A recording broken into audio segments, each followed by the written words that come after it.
Unit 9, Skills Test. Listening. You will hear 5 people talking about outdoor activities. For questions 1 to 5, choose from the list A to H what made each speaker take up their outdoor activity. For questions 6 to 10, choose from the list A to H how each speaker feels about their chosen activity. Speaker 1. I'd been thinking about taking up an outdoor activity for some time. We live right on the edge of a massive lake, so there are tons of water sports to choose from, but I hadn't done anything about it. So, when my mum said she'd pay for me to have paddleboard lessons, I jumped at the chance. The thing is, it's actually a very solitary sport, which isn't quite what I had in mind. My main reason for taking up an activity was to meet new people, but instead I just spend my time on my own in the middle of a lake. Speaker 2. I've been a member of a hiking club for about 2 months now. Even though I live near the mountains, I'd never done much walking before that. It was actually a mate of mine who convinced me to go. He just joined a hiking club and felt nervous about not knowing anyone. I only went to keep him company, but I'm glad I did. I'd never really appreciated how beautiful and majestic those mountains were. Being up there is the perfect way to switch off and experience true peace. Few people are as fortunate as me to have this right on their doorstep, so I aim to make the most of it. Speaker 3.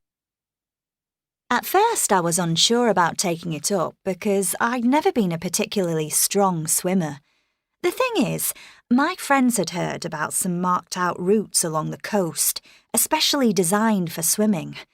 Not wanting to admit that I could barely swim a length of the pool, I just tagged along with them. Luckily, you're obliged to wear a buoyancy aid on those routes, otherwise I wouldn't have made it. Since then, though, I'm pleased to say my swimming has gone from strength to strength. I've swum loads of routes up and down the coast. Being out there in the open sea leaves me energised and ready to take on new challenges. I can't get enough of it. Speaker 4. I'd never been into sports of any kind, and I'd always preferred doing more geeky things, like taking apart electrical equipment. However, a friend of mine gave me his old mountain bike. There was quite a lot wrong with it, but I spent the school holidays fixing it up. Of course, the only way to see how well it worked was by taking it out on a test run, and that's what got me into mountain biking. It was nothing too extreme, but I was quickly taken by the exhilaration of zooming down steep paths and splashing through streams. It's an amazing sensation, despite the occasional fear of crashing. I must have taken my bike out every day since then. It's funny really because I never would have imagined myself taking up such an energetic sport. Speaker 5. When I was a kid, I was never allowed to have pets at home because my dad said I wouldn't look after them. He was convinced that I would lose interest after 5 minutes. However, I was determined to show him that I could do it. So when I was 16, I got a part-time job at a horse stable. I wasn't so keen on cleaning up after them, but I was allowed to take them out whenever I wanted. Over time, I've built up an amazing bond with some of the horses, even the most difficult ones. I think the owner was surprised by how patient I am with them.